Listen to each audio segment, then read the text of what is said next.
You now have 30 seconds to read questions 1 to 7.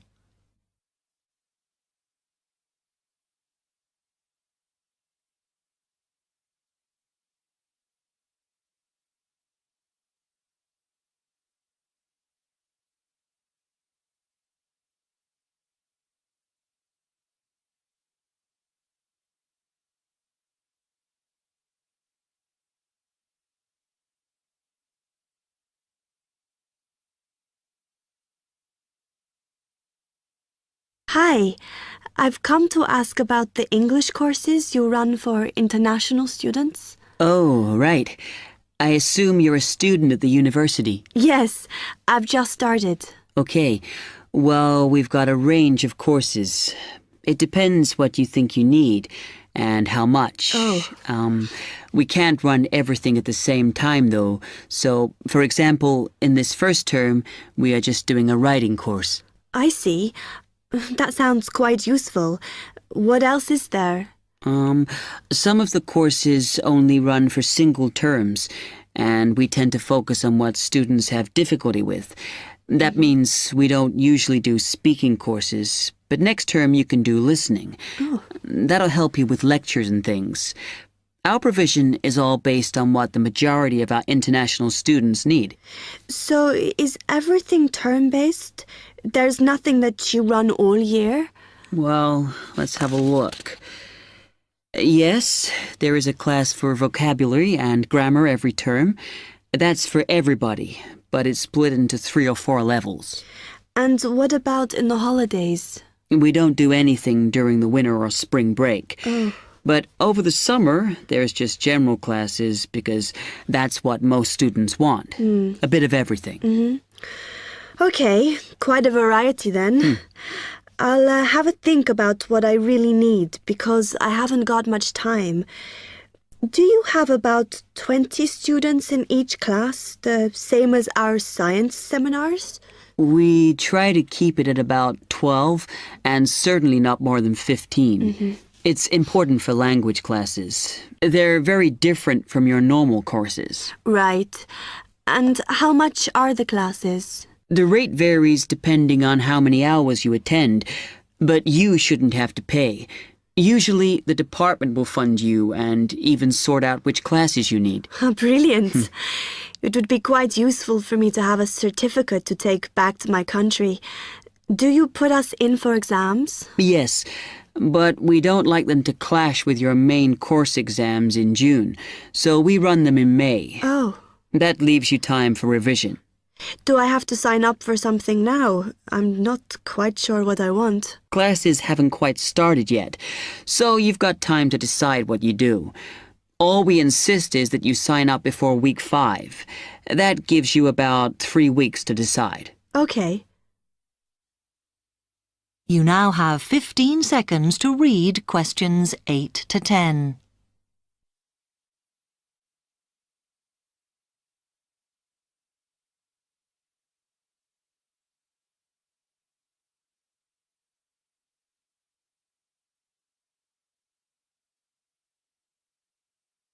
Then, when you've made up your mind, you need to come back here to the administration office to enroll. What do I need to bring with me when I enroll? My identity card, I guess. Yes, or your passport. Uh-huh. Then you'll be given a registration form, which you'll have to show to the teacher when you have your first class. Okay. And should I ask my tutor about which classes I should do then? Yes. Then you get a note from him and give that to the desk when you register. Can I use the computers here as well? Yes.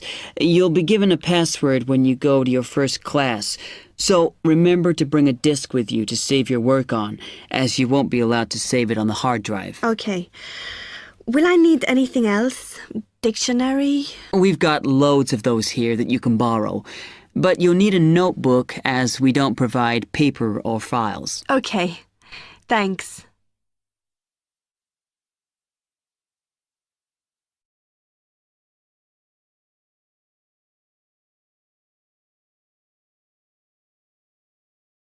That is the end of part 1. You now have half a minute to check your answers.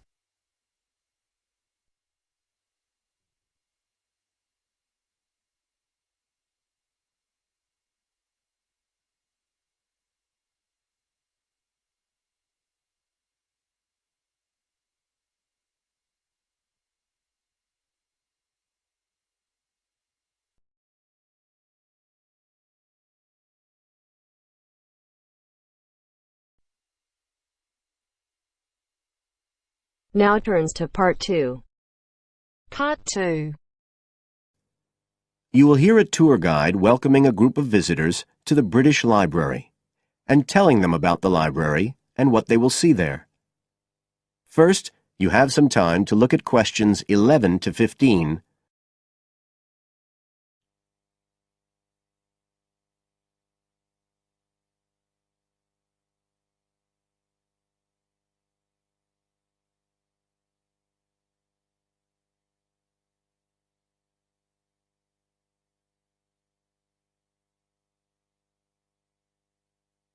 Now listen carefully and answer questions 11 to 15. Good afternoon, ladies and gentlemen, and welcome to your very own tour of the British Library on this lovely afternoon. My name is Tony Walters, and I'm your guide for today. Could I please see your tickets for the guided tour? I'd also like to remind you that any tickets bought today do not include a visit to the reading rooms. I'm afraid we don't do visits on Fridays, or any weekday during working hours, so as not to disturb the readers. But if you do want to see those rooms, the only day there are tours is on Sundays. So, I don't want anyone to be disappointed about that today. OK? Thank you. Right, we'll start with a brief introduction. As many of you know, this is the United Kingdom's National Library, and you can see that this is a magnificent modern building. It was first designed by Sir Colin St. John Wilson in 1977, and inaugurated by Her Majesty the Queen more than 20 years later in 1998. As you can see, the size is immense, and the basements alone have 300 kilometres of shelving, and that's enough to hold about 12 million books. The total floor space here is 100,000 square metres, and, as I'll show you, the library houses a huge range of facilities and exhibition spaces. And it has 1,000 staff members based here in the building. So, you can appreciate the scale of our operation. In fact, this was the biggest publicly funded building constructed in the United Kingdom last century. It is still funded by the government as a national institution, of course, and it houses one of the most important collections in the world. The different items come from every continent and span almost 3,000 years. The library isn't a public library, though. You can't just come in and join and borrow any of the books. Access to the collections is limited to those involved in carrying out research. So it's really a huge reference library for that purpose, and anyone who wants to consult any materials that are kept here can formally apply to use the library reading rooms. You now have some time to look at questions 16 to 20.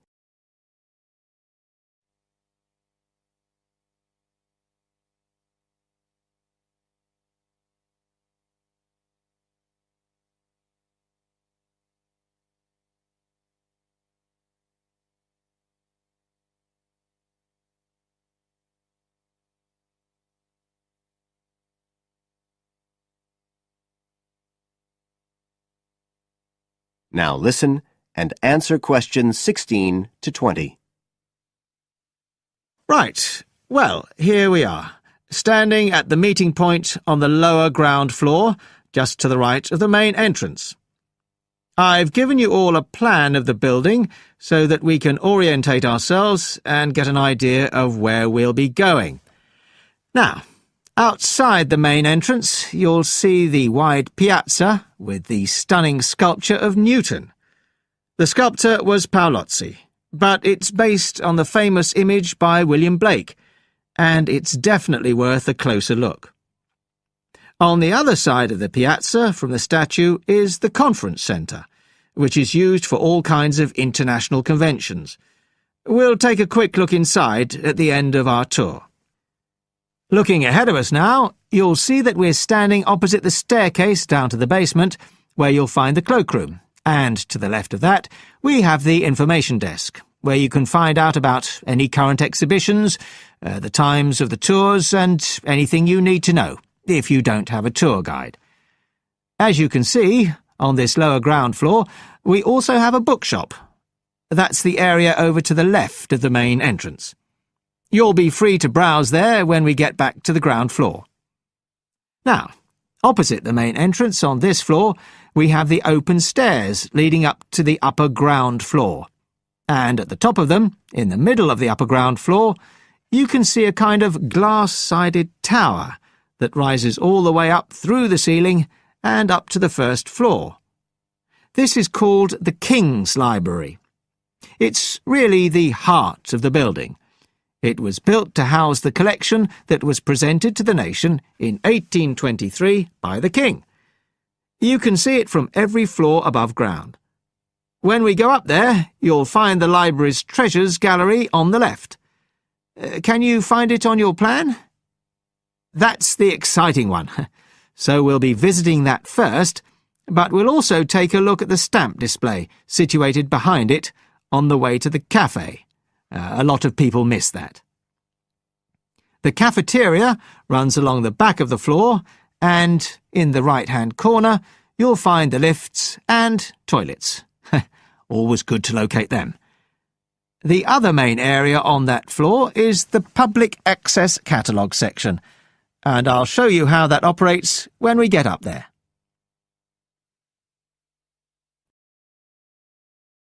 That is the end of part 2. You now have half a minute to check your answers.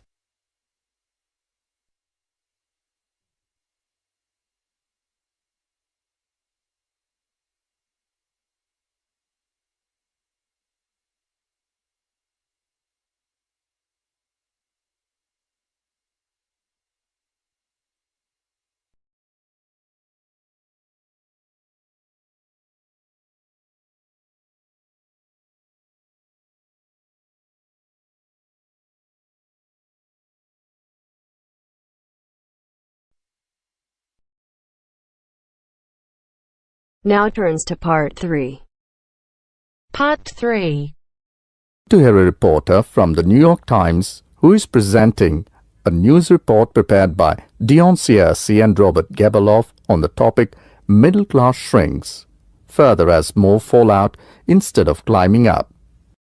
First, look at questions 21 to 23.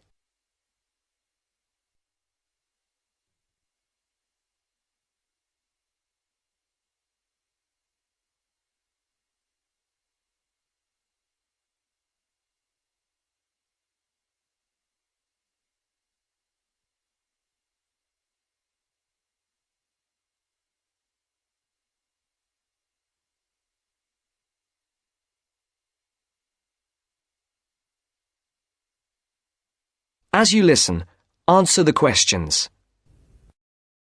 The middle class that President Obama identified in his State of the Union speech last week as the foundation of the American economy has been shrinking for almost half a century. In the late 1960s, more than half of the households in the United States were squarely in the middle, earning, in today's dollars, $35,000 to $100,000 a year. Few people noticed or cared as the size of that group began to fall, because the shift was primarily caused by more Americans climbing the economic ladder into upper income brackets. But since 2000, the middle class's share of households has continued to narrow, the main reason being that more people have fallen to the bottom. At the same time, fewer of those in this group fit the traditional image of a married couple with children at home, a gap increasingly filled by the elderly. This social upheaval helps explain why the president focused on reviving the middle class, offering a raft of proposals squarely aimed at concerns like paying for college education, taking parental leave, affording childcare, and buying a home.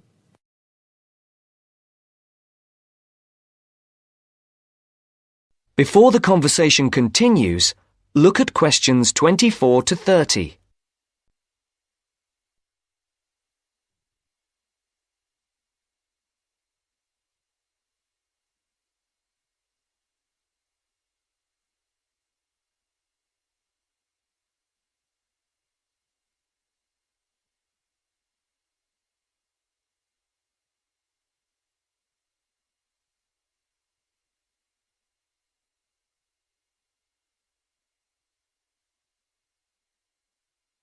Now listen to the second part of the discussion.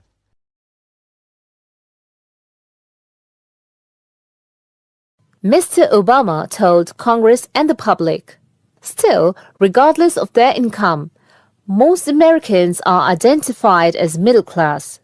The term itself is so amorphous that politicians often cite the group in introducing proposals to engender white appeal. The definition here starts at $35,000, which is about 50% higher than the official poverty level for a family of 4 and ends at the six-figure mark. Although many Americans in households making more than $100,000 consider themselves middle class, particularly those living in expensive regions like the Northeast and Pacific Coast, they have substantially more money than most people. However, the lines are drawn. It is clear that millions are struggling to hang on to accoutrement that most experts consider essential to a middle-class life.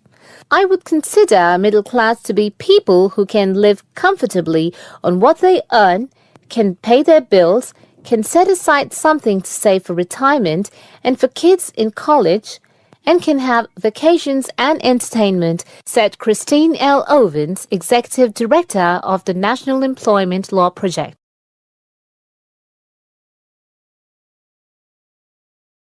That is the end of part 3. You now have half a minute to check your answers.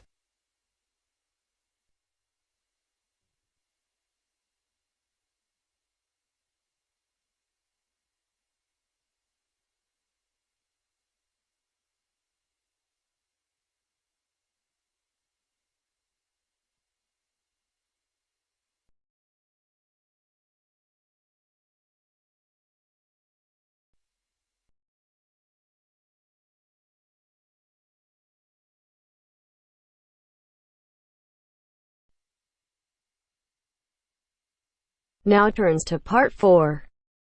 Part 4. You'll hear a lecture on MSG. First, you have some time to read questions 32 to 41.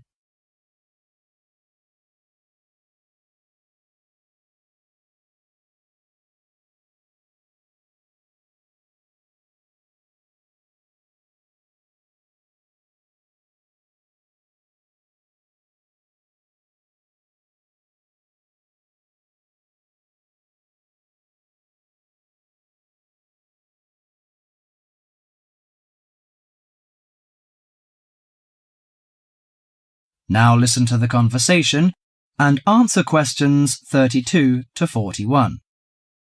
You've probably noticed that MSG appears regularly among the ingredients of your favorite foods. But what is it? How long has it been used? How is it used?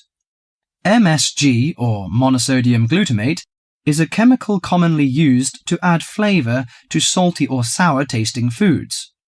The average person knows almost nothing about it, but today MSG is found in everything from potato chips to soup. Its principal component is an amino acid called glutamic acid or glutamate. It was identified by Professor Kikuné Ikeda in 1908, but Eastern cooks have been using glutamate-rich seaweed as flavoring for more than 1,200 years. Glutamate is found in 2 forms.